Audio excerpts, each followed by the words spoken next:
Jesosy eto amin'ity toerana ity dia manasanao hitsangana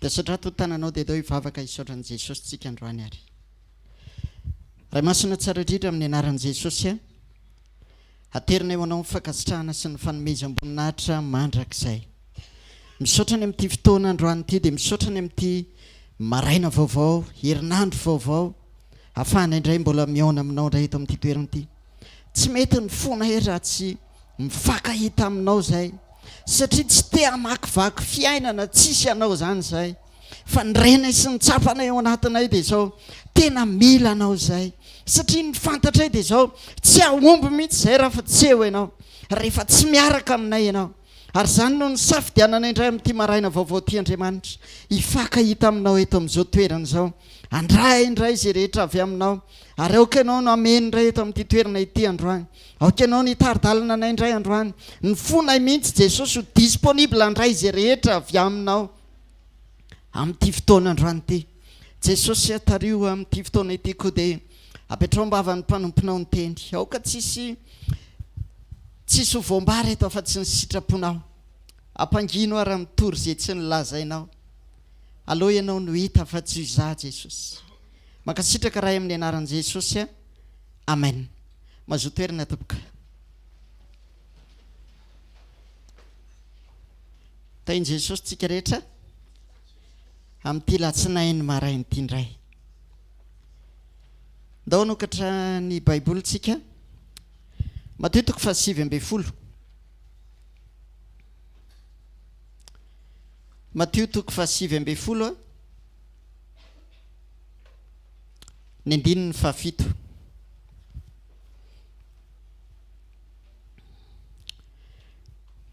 Matthieu 7:20 ka ny andininy fahafito dia izao mivaky ny teny amin'ny anaran'i Jesosy hoy ireo taminy nahoana ary Mosesy no nandidy hanome taratasy fisaoram-bady sy saotra azy ary hoy Jesosy taminy ny amafy ny fonareo no namelany Mosesy anareo isao-bady fa tamin'ny voalohany dia tsy mba toy izany amen zay tapany faran'izay ny raisintsika androany hoe fa tamin'ny voalohany dia tsy mba toy izany amen misy dingana anankiray tondran'Andriamanitra antsika amin'ity androandroany ity dia ny lohahevitra ny lohateniny afatra hoentina antsika androany dia hoe miverina amin'ny tontolo pahariana voalohany misy fandiniha tena tian'Andriamanitra hoentina satria tsika izao ny atao hoe miazakazaka ary eo amin'ny fiazakazana io dia tiany Jesosy tsika mandiny tena hoe atraizintsika izao aiza ny ezaka efa vita aiza ny dingana efa tratra teo amin'ny fiarahana amin'Andriamanitra fa androany hoentin'i Jesosy tsika mitsangatsanganao am-pony androany dia hiverina any amin'ny voalohany aleloia azafady raha lamba avoakelany ny dikany teny io amin'ny teny frantsay hoentin'i Jesosy tsika hifakahita aminy ozy izy hoe fa tsy mba toy izany tamin'ny voalohany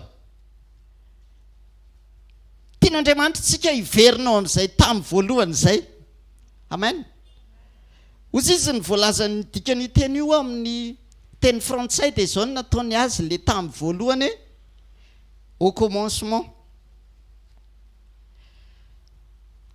sokatra ny baibolinao Genesis toko voalohany indininy voalohany dia inona ny soratra ao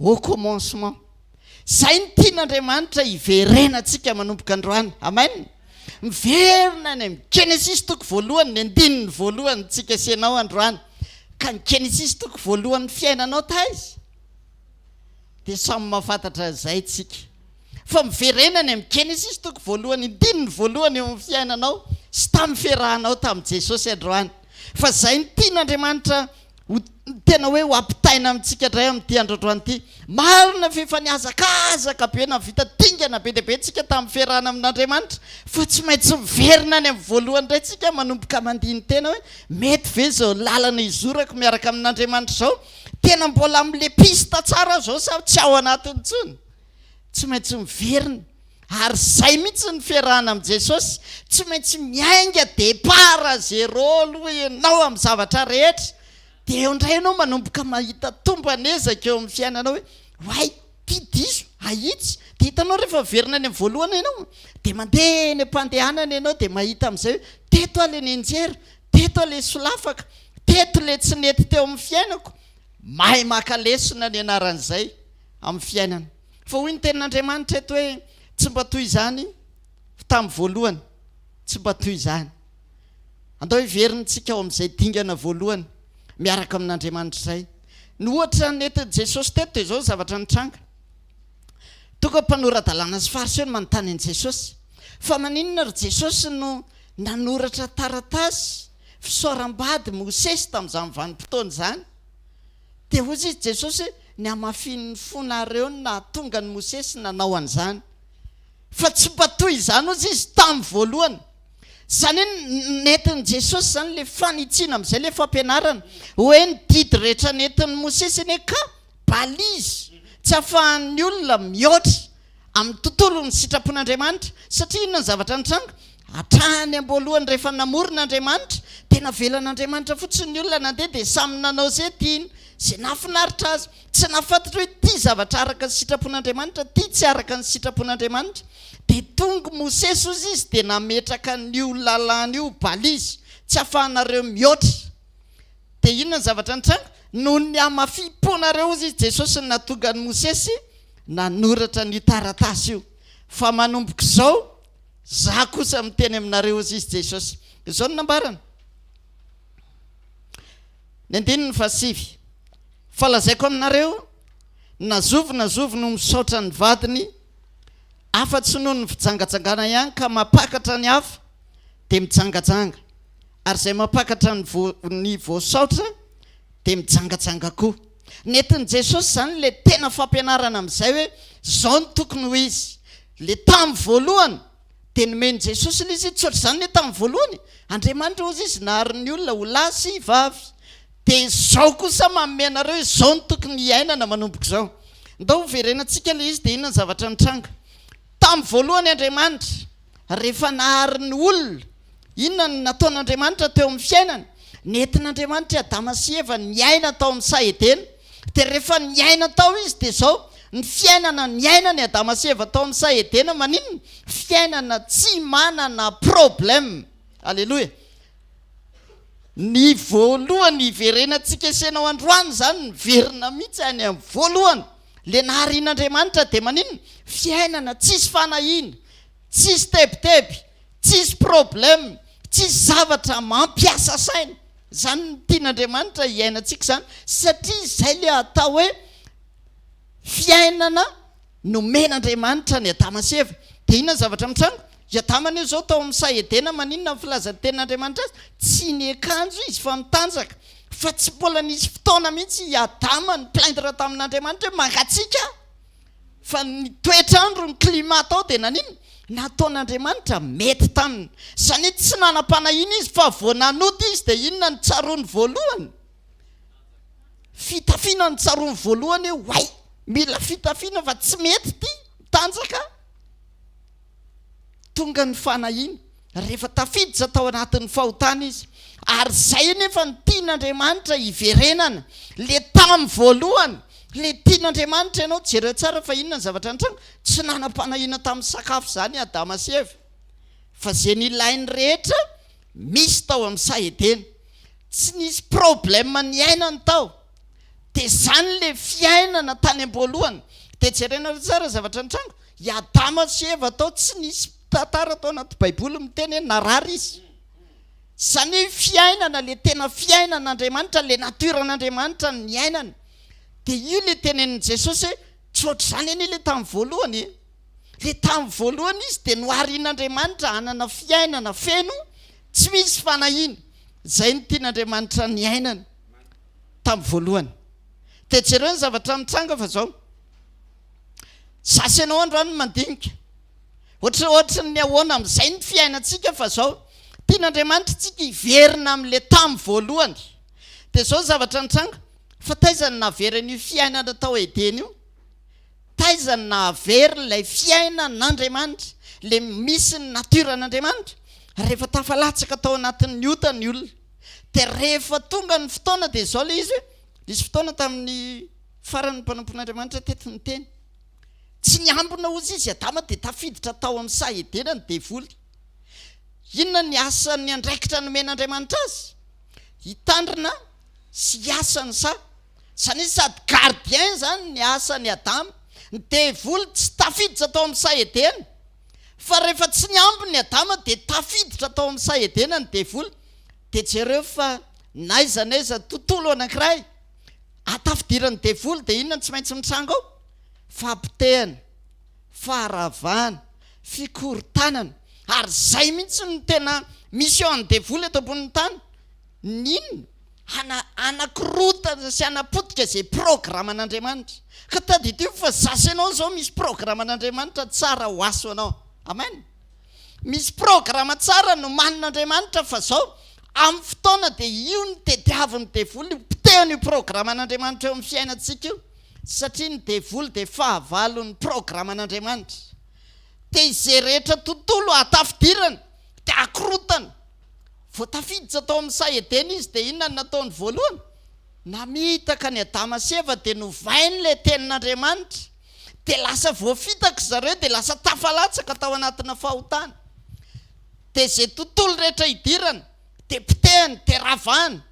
Dia araka ny ambaran'i Jesosy amin'ny tenin'Andriamanitra amin'ny Jaona 10 dia izao ny ataony: ny devoly ozy tsy avy raha tsy hamono sy handringana ary handrava, fa zavy mba hanana ny fiainana, hanana ny be dia be.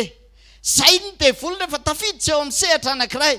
Ary zay no mahatonga asianao koa, araka ny nambaran'ny sesy teo ny mpanompon'Andriamanitra teo, tsy maintsy manangana manta ny vavaka ianao eo amin'ny fiainanao. Amen. Satria amin'ny fotoana tsy hitsangananao koa hitandrina ny fiainam-panahinao, dia tafiditra ny devoly dia hitondra fikorontanana eo amin'io tontolo atafidirana io. Zany ny sarian'Andriamanitra antsika androany tena afereno hatrany amin'ny voalohany zavatra rehetra. Dinio ny fiainam-panahy dia dinio ny fiainam-bavaka ao. Aiza ho aiza tsika amin'ny fiambenana. Satria ny zavatra nahagaga dia izao: ahoana ary ny tsy nahavitany Adama niambona tao amin'ny sahedena, fa mety nisy zavatra nahavariana azy tao. Ary io tontolo na fahavarim-barianana io nahatonga ny devoly ho tafiditra tao amin'ny sahedena. Dia rehefa tafiditra tao ny devoly dia any amin'ilay programan'Andriamanitra aloha no ny ravany voalohany, any ny pitehany voalohany. Satria tao aminy tao aminy ny ohatrany hoe ny fijerena fitsiriritana hoe fa maninona ary Adama no ataon'Andriamanitra ohatrany hoe tena omena responsabilité goavana be. Dia ny tediavina, zany tokony hanana ny fahefana io. Zay no tokony hijorontsika ozy ahako teo, manangana ny atao hoe manda eo amin'ny fiainantsika, mba hahatonga ny devoly tsy ho tafiditra animba sy hanapotika ireo programan'Andriamanitra. Ary tia ny tena zavatra anankiray hoe izay tontolo rehetra tafidiran'ny devoly dia tsy maintsy potika daholo.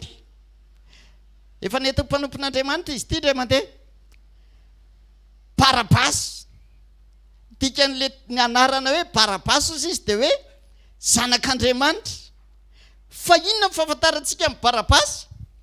Olona misetrasetra, mpamono olona, mpitondra banderole amin'ny grevy, zany Barabasy. Nefa ny anarany destin dia olona zanak'Andriamanitra, tokony olona mpitondra fehidanana. Dia lasa olona mandeha raha ny tanàna mandeha misetrasetra sy mamono olona ny nataony. Bartimeo, zanaka mpanan-karena ny dikany. Fa iza ny fahafantarantsika Bartimeo? Jamba, mpangataka. Dia hitanareo any an'ilay fototra mihitsy raha tokony zay ny anjara voatendrin'iny olona iny dia pitehany devoly ilay izy, dia lasa mpangataka, dia olona mahantra hiatran'olona.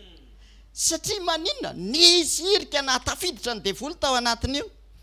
Fahatelo, misy lehilahy anankiray ilay nambaran'ny tenin'Andriamanitra hoe demoniaka. Dia taiza ny toerana misy azy? Eny amin'ny fasana, na andro na alina. Dia ny zavatra nisy dia izao izy ny tenin'Andriamanitra hoe afatotra kadravio lehilahy io fa torotorony le kadravio izy dia tapaka dia lasa izy mandeha dia tsisy olona matazona azy tsony fa rehefa tonga ny fotoana ny fanenany tamin'i Jesosy dia iny ny fotoana nanafahan'Andriamanitra azy dia ny zavatra nitranga dia zao tany Gadarena ozy izy ny tenin'Andriamanitra nisy an'io lehilahy io dia i Gadarena io dia tanànan'ny Gada zanaky Jakoba dia rehefa naminany Jakoba indray andro alleloia dia zao nambarany tenin'Andriamanitra ao amin'ny Genesis toko 7:7 ny andininy 7:10 49:19 ozy izy tenin'Andriamanitra ozy izy Jakoba rehefa naminany ho an'ny Gada izy Gada manao andihany amoritra azy fa izy kosa amely ny otrika dia hitanareo le lehilahy ty tao Gadarena dia inona ny nanafika azy dia voly legiona 12 ny nanafika azy dia jereo fa ny secret ny afina tao abadika le lehilahy nefa ninona olona idelivre tanàna folo Décapolis fa ozy izy tenin'Andriamanitra nisirika ny idirany devolo nanapotika ny Gadarena dia noazony le délivrance ho an'le tanàna ray manontolo fa tany an-tanan'ity lehilahy ty ny délivrance dia nalainy le lehilahy dia nafatony tamin'ny gadravy dia nitazonina legiona 12 dia teny amin'ny fasana fa voninahitra ao an'Andriamanitra fanena tamin'i Jesosy izy tamin'ndray andro alleloia rehefa mifanena tamin'i Jesosy izy dia teo namaranana le tantara dia marina le faminaniana ozy izy ny tenin'Andriamanitra fa izy kosa amely ny otrika alleloia zany hoe fa misy programa any ho an'ny devoly anapotika le tanàna ray manontolo fa ozy izy Andriamanitra hoe misy atsangako anankiray indray koa amoaka azy ao anatin'ny tontolo sarotra io alleloia ozy hoe ny devoly mpanapotika programan'Andriamanitra ary ny ao ambadiky ny faratsiana rehetra misy ato ambonin'ny tany dia devoly jerenareo ny zavatra mitranga miafina ao ambadika fomba fitenenana ny devoly azonareo izy ohatra na mitanany Damaseva zao dia maninona tenin'Andriamanitra novainy kely fotsiny dia voafitaka dia jerenareo fa amin'izao vanim-potoana zao inona ny zavatra mitranga hoeto kelinareo isaina raha miteny azy zao hoe ty zazy ty tena malain dia iketsika rehetrarehetra afety zany fa inona ny rasinina ny atao hoe malain malina dia raha miteny hoe malina ianao dia tonga dia maily daholo hoe devolony ao ambadika io ratsy zany fa hovainy kely le fitenenana hoe malain dia manaiky daholo tsika hoe fety zany tsy fahotany zany nefa izay esprit malain zay mpahazo olona be dia be zay azonareo izy rehefa io esprit malain io tonga ao amin'ny olona anankiray dia lasa izy mametsy fetsy olona misoloky dia misandoka atsy sy aroa dia manao taratasy fosika dia ohatraohatran'izany dia rehefa io esprit malain io tafiditra ao dia potika ny anaran'izay jerenareo manaraka eto amintsika tsy dia miresaka an'izany fa ny ampitan-dranomasina zao eken'ny fiarahamonina rehetra zany atao hoe union libre azonareo le izy aty amintsika izy zao atao hoe tokantranomaso fa raha vao miteny ianao hoe union libre dia manaiky daholo ny fiarahamonina mety zany kanefa inona ny ao ambadika zany fijangajangana adultère dia vao miteny ianao adultère dia maninona tonga dia maily daholo ny olo tsy mety zany fa raha miteny ianao hoe union libre dia eken'ny rehetrarehetra zany hoe mety zany dia miafina ao ambadika fomba fitenenana ny devoly dia fitahany amin'ny kely foana dia manaiky ny olona rehetra hoe oke fa mety zany nefa inona no mitranga fampitenany ao ambadika zany ary zany hoe tsarian'Andriamanitra antsika mandinika ao anatin'ny zavatra rehetra hijoroantsika isan'andro jerenareo fa raha ny tena izy anie dia zao hoe tsy tokony mosesy rery ny olona ny tenin'Andriamanitra hoe olona malemy fanahy alleloia fa tokony zasy ianao zao olona malemy fanahy amen tokony zasy ianao zao olona mitafy fahalemem-panahy isan'andro dia olona itsara fanahy ny anaranao. Amen. Ye tena amenina mihitsy zany, tokony zany zasy ianao isan'andro. Fa inona zavatra mitranga? Rehefa hoentiny zavatra rehetra eo amin'ny fiainantsika dia lasa miova ny toetrantsika, dia lasa olona masika. Dia inona koa? Ratsy toa inona koa? Rakzy. Inona koa mety filaza azy? Le olona mitraotraotra dia izay sendranao ripaka daholo. Nefa tsy toe-panahy araka an'Andriamanitra zany. Nafinaritra ty dia bazaraiko anareo. Tininareo fa ny liona hony atao hoe mpanjaka ny biby fa tsy manana espérance de vie lava be zany. 10 taona ihany ny liona ray dia maty. Nefa hoe mpanjaka ny biby ny ilazana azy. Dia jerenareo sokatra. Tanany mako ao amin'ny parka Tsimbazaza misy sokatra anankiray izay ao fa 300 taona. Fa inona mahatonga zany ozy izy nareo? Le sokatra nefa tsy hita hoe tsy mpanjaka biby tsinitsiny fa toetra ny ao ambadika io. Inona ny toetra ny liona?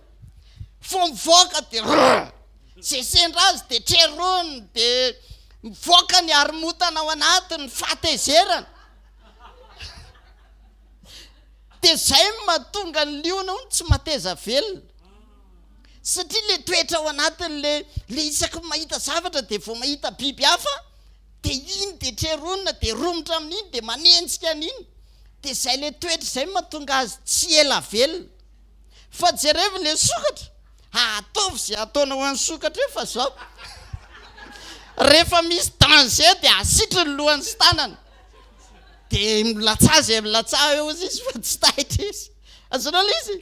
Dia le fahalemem-panahy ao anatin'le sokatra dia mahatonga azy lasa ela velona maharitra hatramin'ny 300 taona. Fa zao tonga kosa Jesosy. Aleloia. Le liona zanak'ondry. Aleloia. Zany amin'ny fotoana dia ohatr'izay ozy Jesosy tokony zany zasy ianao. Manana toetra na liona ianao rehefa tonga ao amin'ny tontolo anankiray sehatra tsy araka ny sitrapon'Andriamanitra. Ao anoloan'ny devoly ianao dia manana toetra na liona. Fa rehefa miaraka samy zanak'Andriamanitra ianao, zanak'ondry. Aleloia. Le manana fahalemem-panahy. Zany ny tena sitrak'Andriamanitra tokony iainako sy iainanao isan'andro. Dia hitanareo, resy le programme ny devoly le te hanapotika anao. Dia rava le programme eritreretin'ny devoly hoe ty olona ty sombana nefa olona tsara, manana programme tsara Andriamanitra ho an'ny fiainana. Misy zavatra tsara tian'Andriamanitra hitondrana ny fiainany olona eo. Andao manomboka androany hitafy zany toetra zany. Tsy mety tra ianao raha mitafy ny toetra sokatra. Satria chaque fois misy danger zany dia hiafina foana ianao. Dia andositra problème ve ianao? Tsy mandositra problème ka. Fa miseho ny toetra ny liona. Aleloia. Dia hita amin'izay tsika hoe le manana toetra ny Jesosy, manahaka ny toetra ny Jesosy. Dia iny tsy important tsinitsika raha hoe mateza velona be eto ambonin'ny tany nefa tsy mitondra fahasoavana ho an'ny hafa. Atao inona moa zany hoe lava andro iainana be eto ianao fa nefa tsisy fahasoavana ho an'ny hafa. Fa tokony hitondra fitahiana ho an'ny hafa koa ny fahavelomanao. Dia zay mahatonga antsika amin'izay miaina an'le hoe sady manana ny toetra ny liona ianao, manana ny toetra ny zanak'ondry ianao, dia amin'ny fotoana rehefa tonga ny devoly dia ianao koa le liona mierina. Le liona tahaka ny Jesosy lay liony Joda. Aleloia. Zany tontolo zany nambaran'i Jesosy hoe taizany nahavery amin'izay le tamin'ny voalohany rehefa tafiditra ny devoly dia very le fiainan'Andriamanitra. Dia io no tiany Jesosy hananganana amin'izay hoe tsy zany fa za kosa manomboka izao milaza aminareo le fiainana tokony iainana. Aleloia. Dia nomeny Jesosy dia inona ny zavatra nitranga? Ao anatin'ny mission nahatokavany Jesosy teto ambonin'ny tany hitondra le spécimen na fiainan'Andriamanitra. Aleloia. Le fiainan'Andriamanitra tany am-boalohany mihitsy nentin'i Jesosy teto ambonin'ny tany. Dia io no tiany iainako sy iainanao. Nomeny Jesosy le modely mpiainana dia inona amin'izay modely-piainana nentin' Jesosy teto ambonin'ny tany. Jesosy, hozy izy pasteur Jao tamin'ny heriny, tsy narary, alleloia, tsy misy soratra ao anaty baiboly na indray mandeha ary tao anatin'ny 3 taona ny ainan'i Jesosy teto ka voalaza hoe narary izy. Zay fiainana zay ny tokony ho fiainako sy ho fiainanao isan'andro. Tsy tokony ho isy amintsika zany olona hoe fiasaran'ny aretina, alleloia, satria fiainan'i Jesosy le fiainana tsy narary, tsy nanan-java mahory izy teto ambonin'ny tany, alleloia. Hozy izy Jesosy tsy anak'olona tsy manana na zay andriny lohany azy, tsy nanana trano izy, fa tsy problème n'izany, fa rehefa tonga ny alina dia aiza izy any an-tendrombohitra izy mivavaka, dia any izy manoka tena ho an'Andriamanitra isan'andro. Te andeha hitory filazantsara am-pitarana izy, tsy nanana sambo, fa inona ny natsony, nalain'ny sambo mipetera dia lasa izy nandeha amin'ny sambo mipetera. Dia hozy izy indray tamin'ny petera indray andro hoe eto indray aloha tsy ilaina ny sambonao fa mandeha ambony rano indray, alleloia. Tsy manan-javatra nahory izy teto ambonin'ny tany. Mety ny aina tao anatina tsy fampiny izy tao amin'ny tokantrano, tsy fisiny, fa zao amin'ny fotoana rehefa tsisy dia mitsangana izy amina Andriamanitra mpamorona azy. Dia zao hoe amin'ny fotoana rehetra tsisy zavatra mety tsy ho ampy zany eo amin'ny fiainana, fa Andriamanitra eo aminy. Dia zay no nahatonga ny Jesosy ny teny teo amin'ny fasan'ny Lazarosy, dia hozy izy hoe zany hoe fantatra raha vao miantso eto dia miaino ny Andriamanitra. Zany ny modely-piainana nomeny Jesosy, ianao io raha mivavaka dia tokony miaino Andriamanitra, alleloia, tokony miaino Andriamanitra amin'ny fotoana hivavahanao. Fa ahoana ny ahafahantsika ho tonga hanana an'izay assurance zay hoe rehefa tonga ianao ka mivavaka dia miaino anao Andriamanitra? Zay ny fatrany ny fiombonanao lalina amin'Andriamanitra, satria rehefa tafaombona lalina amin'Andriamanitra ianao dia amin'ny fotoana rehetra rehefa miantso ianao dia miaino Andriamanitra. Amen. Androany zany zao zavatra tokony hitranga dia zao, mody daholo tsika eto tsisy problème. Amen. Mody dia tsisy problème tsony miala eto manomboka androany, satria zay no fiainana nentin' Jesosy, modely-piainana nentin' Jesosy. Dia tokony izay koa modely-piainana arahako sy arahanao, tokony hiainantsika sy ianao zany isan'andro. Satria maninona? Satria ny fakahita tamin'i Jesosy ilay tena tompon'ny fiainana, le manova fiainana. Dia drasinareo tareo kely ray mandeha zavatra diniko, hitanareo le hoe devoly manovanova fomba fiteny, afahany manova mamitaka olona. Dia inona ny ataony? Ohatra alainy ny tenin'Andriamanitra anankiray dia iny tenin'Andriamanitra iny ny amitahany olona. Ohatra hoe Timoty voalohany 5 zao, ny 7:20,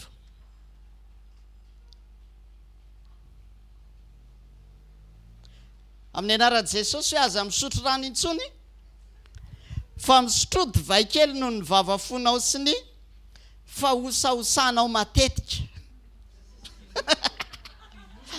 Tiany olona io tenin'Andriamanitra io, ary betsaka mipiondana an'io, satria manino mahafinaritra le izy, hay tenin'Andriamanitra ka tena mahazo misotro.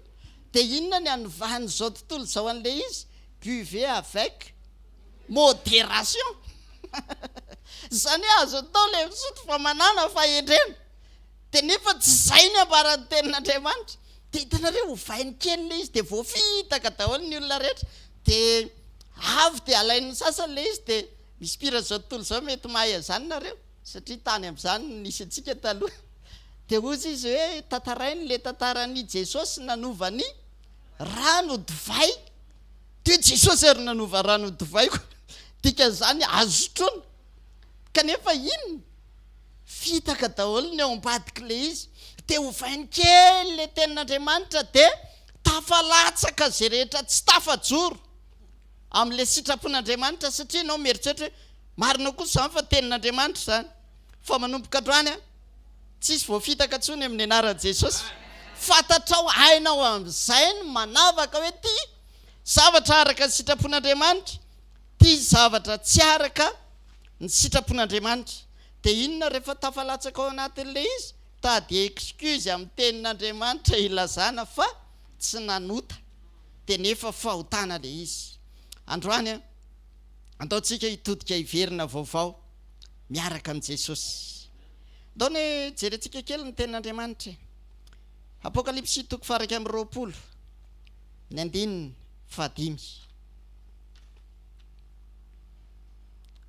Apokalipsy 2:20, ny 5 amin'ny anaran'i Jesosy. Ary ilay mipetraka eo ambonin'ny seza fiandrianana, indro avaoziko ny zavatra rehetra, ary koa izy soraty fa mahatoky sy marina ireo tenireo. Rehefa tonga Jesosy dia navaozina ny zavatra rehetra. Aleloia. Dia navaozina, dia namboarina Jesosy. Dia efa entsika eto foana, tondra fampianarana be dia be Jesosy dia manitsy hoe tsy zany fa zao manomboka zao. Raha tamin'ny andron'ny Mosesy izy dia zao. Raha misy olona nanota, raha misy ny olona namono olona dia maty koa ny anaran'iny fa maso olo maso. Dia nahitsiny Jesosy ilay izy dia zao. Ozy izy tenin'Andriamanitra teo. Ozy izy ilay mipetraka eo ambonin'ny seza fiandrianana hoe indro avaoziko ny zavatra rehetra. Tonga Jesosy nanavao ny zavatra rehetra. Apokalipsy 2:2 ny 4 sy 5. Apokalipsy 2:2 ny 4 sy 5. Dia zao ny ambaran'ny tenin'Andriamanitra io. Kanefa manateny aminao aho satria efa niala tamin'ny fitiavanao voalohany ianao. Kotsarovy izay nitoeranao fony tsy mbola lavo, dia mibebaka manaova ny asa voalohany. Fa raha tsy izany dia ho avy aminao aho ka amindra ny fanaovan-jironao. Hiala amin'ny fitoerany raha tsy mibebaka ianao. Tsy toy izany ozy Jesosy tamin'ny voalohany. Fa androany Jesosy miteny amiko sy aminao hoe miverena amin'ilay asa voalohany. Amen. Miverena amin'ilay toeranao taloha fony ianao mbola tsy mbola lavo. Dia miverena dia manaova ny asa voalohany. Antoany mba samy andiny tena kely tsika, samy mamaly any anatiny any. Ohatran'izy ianao le tamin'ilay voaniova fo voalohany. Ohatran'izy ny hafanamponao dia ohatran'izy ny firehetanao an'Andriamanitra. Indraindray raha fitoam-bavaka anankiray tsy ahitananao dia mampieritreritra. Fa androany tiany Jesosy havereny indray izay. Aleloia. Miverena dia manaova le asa voalohany. Tena zany ny andrasan'Andriamanitra ka ny tena tiany. Izay mahatonga ny Jesosy ny teny fa tamin'ny voalohany tsy mba ohatr' izany. Zany misy zavatra very tao atenatenany tao. Dia androany tonga amiko sy aminao hoe tsy ohatr' izany ho ale tamin'ny voalohany le rahako taminao. Aleloia. Fa miverena dia ataovy le asa tamin'ny voalohany. Fa zay ny andrasan'Andriamanitra amiko sy aminao. Fiangana vaovao. Aleloia. Ty latsinainy androany ty zany. Manomboka herinandro zasy ianao miainga vaovao miaraka amin'ny Jesosy. Amen. Tian'Andriamanitra tsika hiainga vaovao miaraka amin'indray manomboka androany. Dia ozy hoe mahaiza manao correction amin'ny lasa rehetra. Rehefa hita hoe teto le nahadiso, teto le nasolafaka, teto le nahararaka na hiainga vaovao dia ahitsy le izy. Atao vohitan'i Jesosy hoe ty afa niova. Aleloia. Tantarako anareo kely tamin'ny herinandro namangy rahalahy zay tany amin'ny fonja dia tena nanaiky izy hoe za tena diso tamin'ny zavatra nataoko. Fa zao ozy izy raha mivoaka eto tena nahazoko atao saoty ny tamboho io dia ny saoty fa anonitra. Tena anonitra ozy izy raha miala eto. Dia anonitra tamin'ny olona rehetra nanaovako ratsy fiaingana vaovao. Dia ozy amantsy azy izao tao vitan'i Jesosy aloha fa niovy se. Dia rehefa hita Jesosy fa niovy se dia atao vitan'ny olona rehetra koa fa niovy. Satria ny fotoana ivoahany se eto dia zao zavatra hitranga. Ho avy daholo ny olona hikondane hoe io le ianona io. Fa tao fantatry ny olona sy hitan'ny olona fa niovy ianao. Aleloia. Zasy ianao koa androany mivoaka eto. Aleloia. Atao vitan'ny olona fa niovy ianao. raha olona le masika be anao taloha dia lasa olona malemy fanahy mivoaketo androany. Amen. Satria izany no tena andrasan'Andriamanitra, izany no tena sitrak'Andriamanitra, tena hoe iainantsika, iainako zasy ianao. Tena tian'Andriamanitra tsika hoe tena olona tena miainga vaovao indray miaraka aminy manomboka androany. Dia ozy izy ny tenin'Andriamanitra. Korintana voalohany toko faharoa ny 9:7. Korintana voalohany toko faharoa ny 9:7.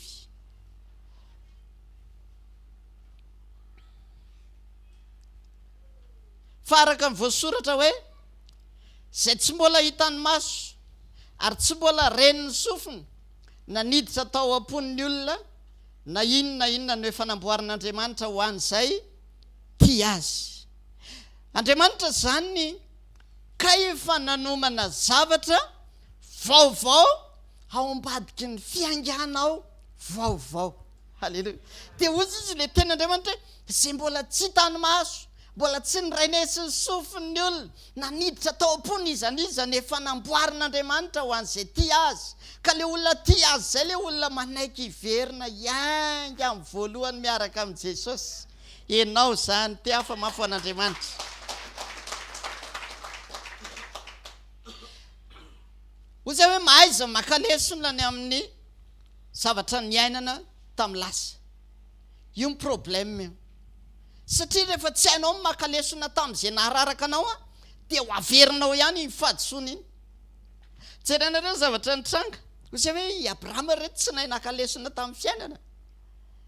Dia gaga hoe olona goavana be ny reto zany Abrahama zany. Raha teo imason'Andriamanitra satria jereo ny Baiboly Genesis toko voalohany hatramin'ny 9:1 nanoratan'Andriamanitra ny tantara ny namoronana n'izao tontolo izao. Fa ao aorianan'io amin'izay Genesis toko 12 12 sapitra ao aorianan'io hitantaran'Andriamanitra tantaran'i Abrahama fotsiny.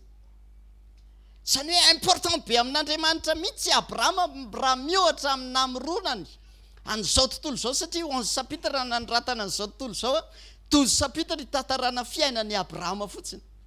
Tena important amin'Andriamanitra izy. Fa zao zavatra nitranga. Izay tsy mahay makalesony ty Abrahama ty. Zavatra nitranga tamin'ny fiainany voalohany naninona? Nandeha aloha i Abrahama tamin'ny voalohany dia zao nitondra zavatra tsy araka ny sitrapon'Andriamanitra foana. Foaka avy tany amin'ny tany ray aman-dreniny izy dia nety ny lota. Dia rehefa ozy izy Andriamanitra hoe tsy ao anaty programme ty lota ty fa esory niala tany io. Esorina niala tany.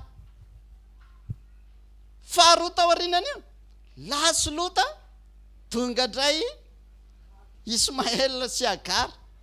Dia jereo tsara le zavatra nitranga. Genesis toko 9:10. Lasana hoe jerentsika le tenin'Andriamanitra. Genesis toko 9:10 ny andininy voalohany. Amin'ny anaran'i Jesosy dia zany hoe mbarale tenin'Andriamanitra hoe ary Sarai vadin'i Abrahama tsy mba niteraka. Ary izy nanana mpanompo vavy Egiptianina Agar no anarany. Ary hoy Sarai tamin'ny Abrahama, indro efa tsy nanome zanaka Jehova, masina ianao mivadia amin'ny mpanompo vaviko, angamba azo zaza aminy aho. Dia nekeny Abrahama ny tenin'ny Sarai. Hitanareo ilay olana ao anatin'ilay izy. I Abrahama no natsoan'Andriamanitra dia nanaovan'Andriamanitra fanekena. Hoe za manao fanekena aminao fa ataoko fitahiana amin'ny firenena rehetra ianao. Ny taranakao hatramin'ny fasika dia isao nikitana raha mahisa azy fa ohatr'izany ny taranakao. Izany hoe nisy zavatra efa nitenenin'Andriamanitra taminy. Izany hoe Andriamanitra miteny hoe tsy maintsy omeko taranaka ianao. Dia hitanareo ny importance an'ilay hoe tenin'Andriamanitra tafatoetra. Tsy tafatoetra tao amin'ny Abrahama le teny fa niosongosiny izy. Hozy izy Sara, indro fa efa tsy nanome zanaka ho ahy ihany Jehova, tana manambady any Agar. Hitanareo le olana ao anatin'ilay izy. Izany hoe tena famindrapon'Andriamanitra teo amin'ny Abrahama fa raha tsy izany dia tahaka ny Adama sy Eva koa voaroaka.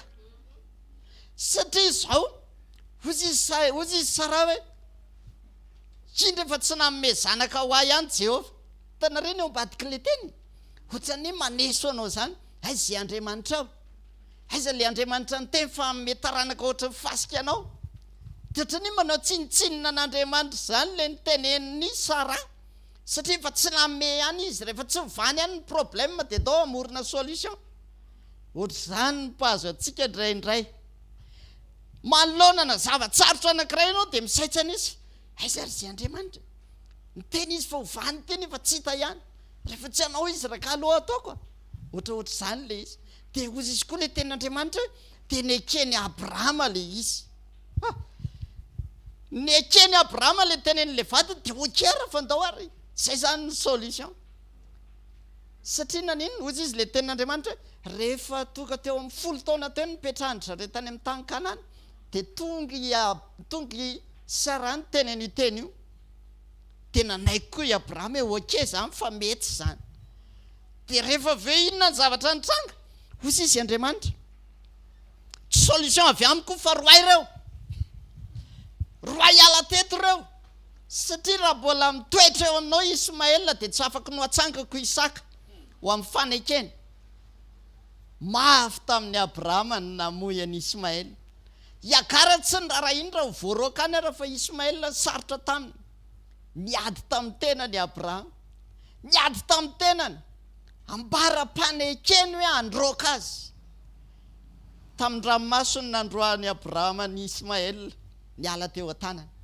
hitanareo le izy indraindray misy zavatra ampitiriny ny fahotana eo amin'ny fiainantsika dia mafy amintsika mamotsitra an'le izy dia io no ataon'ny ten'Andriamanitra tsy maintsy mamotsitra aloha avotsory satria tsy afaka hiditra amin'le fanekena mihitsy aho izy Andriamanitra raha tsy avotsitra ao io dia rehefa navotsitra zay Andriamanitra vao nanangana ny Isaka misy zavatra androany reto tsy maintsy avotsitra raha te hiaingany amin'ny voalohany ianao Genesis toko voalohan'ny fiainanao dia misy zavatra avotsitra aloha satria izao tsy afaka niazakazaka hiaraka amin'Andriamanitra mihitsy ianao raha tsy mamotsitra ireo tontolo rehetra tsy araka ny sitrapony eo amin'ny fiainantsika dia inona ny zavatra nitranga nandeha ny fotoana fa nroana indray Agara sy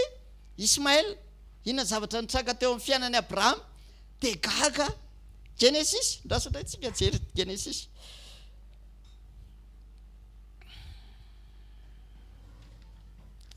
Genesis toko 5:20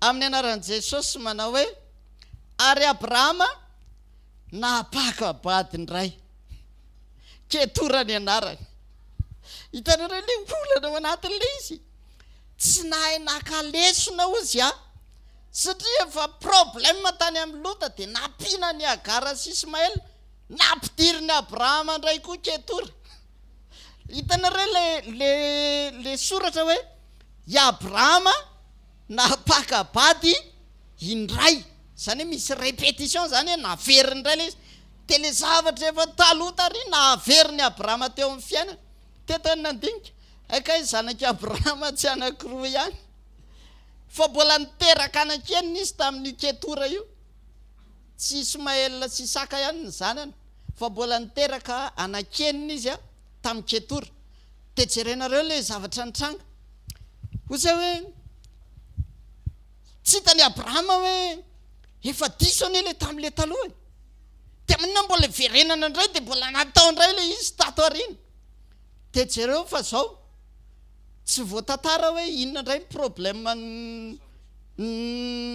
créen'io Ketura io teo amin'ny fiainana satria tsy nitantaraina intsony fa raha zany mbola nisy toko 17 indray fa nijanona teo amin'ny 12 satria fa hitan'Andriamanitra ity tsy isony ity dia tsy resahana le zavatra nitranga fa za mino fa reo taranaka Abrahama hafa ireo mbola miziroziry ihany hatramin'izao hoe zay koa ny taranaka Abrahama fa tsy tantaraina le izy tsy fantatra le izy fa zay no isarian'Andriamanitra antsika androany eo reto aza vela isy répétition ana fahotany zany misy répétition na fahadisoana dia mbola averina dia efa hita fa tsy mety dia mbola isisiana dia iverenana fa avitsoro daholo le izy androany.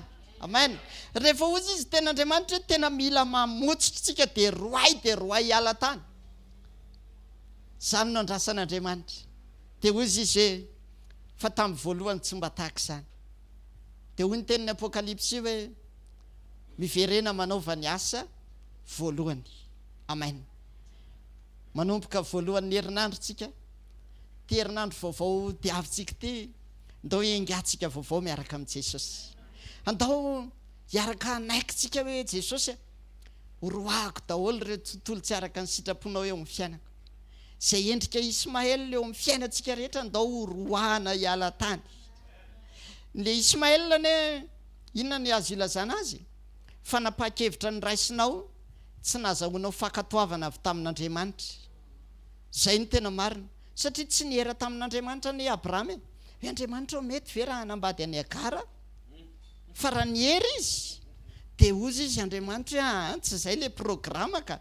Tsy izay le izy. Fa tsy nahazahoany fankatoavana avy amin'Andriamanitra fa volontéany manokana. Zay décision ny raisiko sy ny raisinao rehetra tsy nahazahoana fankatoavana tamin'Andriamanitra. Andao sasentsika amin'ny herinandro ty. Amen. Andao tediavina daholo hoe inona teo amin'ny fiainako. Ngamba ny tena tsy fantatro hoe any amin'ny sehatra na asa le izy na any amina sehatra na fitadiavam-bola na zavatra be dia be ataontsika amin'ny fiainana. Mety endrikendrika Ismaël. Andao hoe sorina dia horoahana daholo. Amen. Zay ny andrasan'Andriamanitra amin'ny teny an'le tena izy hoe manaova ny asa voalohany. Dia le voalohany le tena nahafinaritra n'Andriamanitra le tsisy clé miny.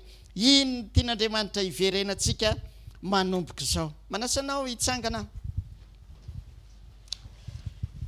Andao hivavaka tsika amin'ity fotoana ity dia andao hiteny amin'i Jesosy hoe misaotra ny amin'ny teninao.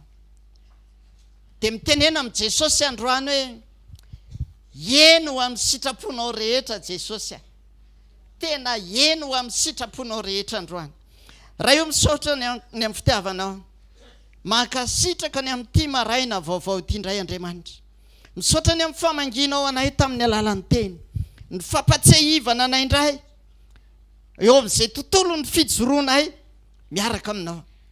Ndreto izay manaiky androany Jesosy. Eno ho an'ny sitraponao rehetra Jesosy androany. Amen ho an'ny sitraponao rehetra Jesosy androany.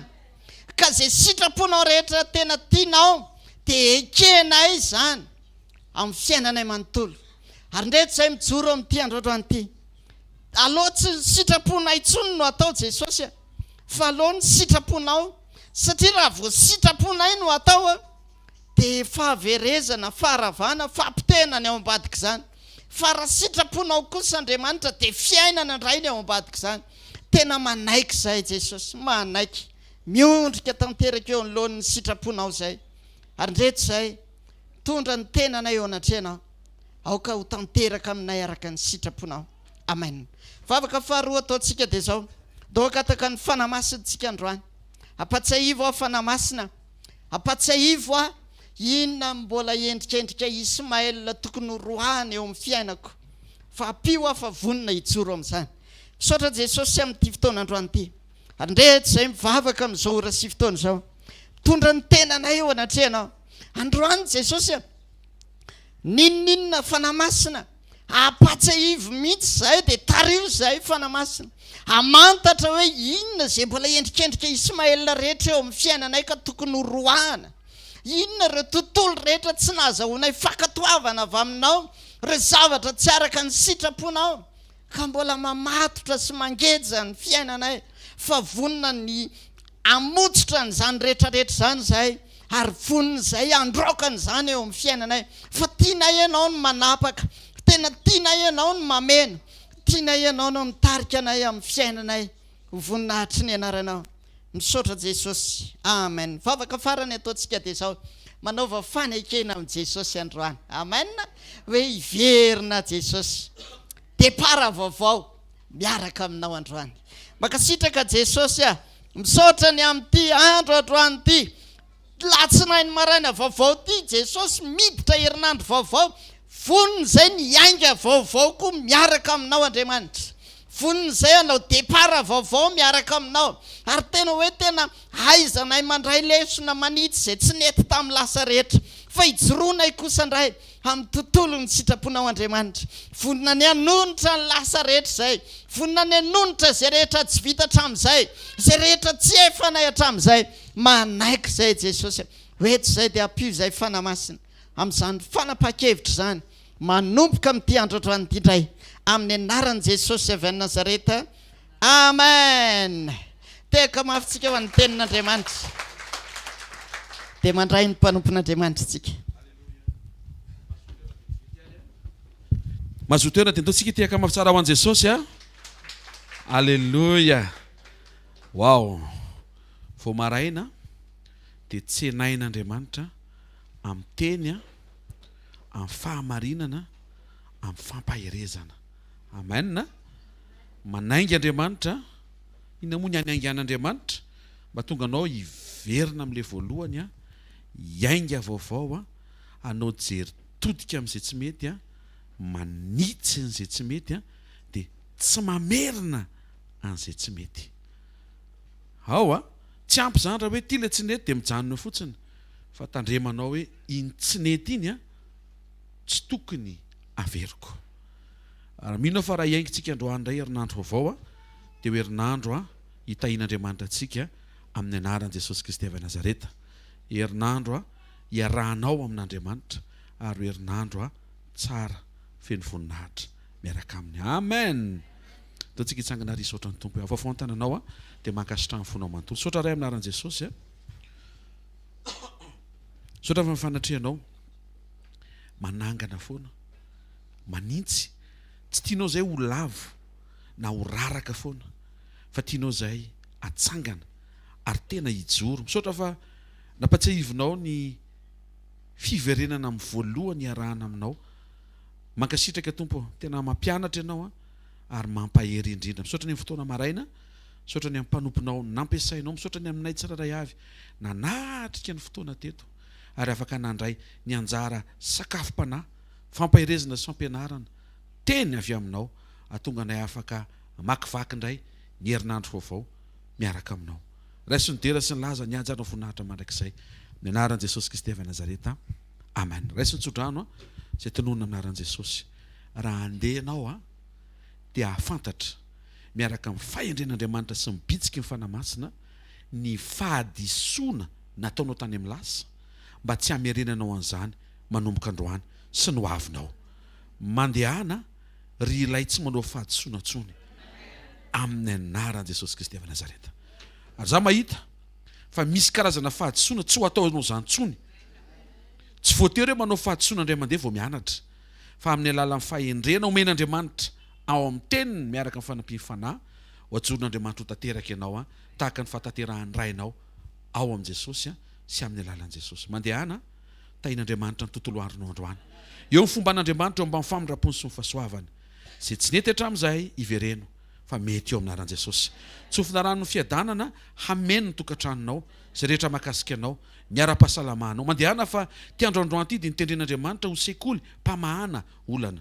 Mandresy olana ianao, mama olana ianao. Eo Andriamanitra ampandresy ianao. Omen'Andriamanitra ny hevitra faran'izay tsotra amahana zavatra faran'izay goavana. Ampahita fity anao Andriamanitra. Sokafan'Andriamanitra ny vavahady. Ho asehon'Andriamanitra ny lalana miafina ao ambany ranomasina. Le Andriamanitra ny asa atrika ao anatin'ny Baiboly eto miaraka aminao tsy miova izy ho malitsy anio ary mandrakizay. Nanokatra lalana ho an'i Josoa izy, anokatra lalana ho anao izy. Nanokatra lalana ho an'i Elisy izy, anokatra ho anao izy amin'ny anaran'i Jesosy. Nanome fahavokarana Petera izy, anome fahavokarana ho anao izy amin'ny anaran'i Jesosy. Le Andriamanitra nanafaka an'ilay tovolahy demoniaka tao Gadarena, anafaka anao. Le destin idélivrer tanàna folo tsy ho votsitra ary ho ampidirin'Andriamanitra amin'izany ianao. Ho tonjobilo anao sy ny vady aman-janako sy ny ankonanao ty taona 2024 ty satria izay nilazain'Andriamanitra dia ataony efainy, ijoroany ary ataony hatramin'ny farany. Mandehana tahian'Andriamanitra ianao. Tsara ho anao ty herinandro ty satria nanokana fotoana vao maraina ianao tazao fiandohan'ny herinandro zao hanome voninahitra ny Tompo. Ny anaran'i Jesosy Kristy avy Nazareta. Amen. Ndao zika tiaka mafy tsara ho an'i Jesosy ny amin'ny fotoana androany. Alleluia. Izy ny tsy afaka nanatrika tamin'ny sabotsy teo, tatsy mitrampokin'olona. ay mba zarana flairsa pasteur mbatsanganseny tany dia mba misy flairsa kiraisinareo rehefa loha am'raha vitsy eny pasteur iny satria zay tamin'ny sabotsy efa nandray amen hitahanao ny tompo rapity sekoly mpanasitranana larbi sekoly mpitahina zoma sabotsy etra mitrampokon'olona fotoana fahatsika miombona amin'Andriamanitra ao amin'ny teniny ary latsinainy ariva lundi de Pentecôte dia fitsangatsanganana etsy amin'ny trampokon'olona atao vonana atao fonao fa anao zavatra ny tompo zay ny azoko tenenina anao zavatra Andriamanitra zarao no fahasoavana fa fahasoavan'Andriamanitra no matoy izao ary no fahasoavan'Andriamanitra no matoy izao anareo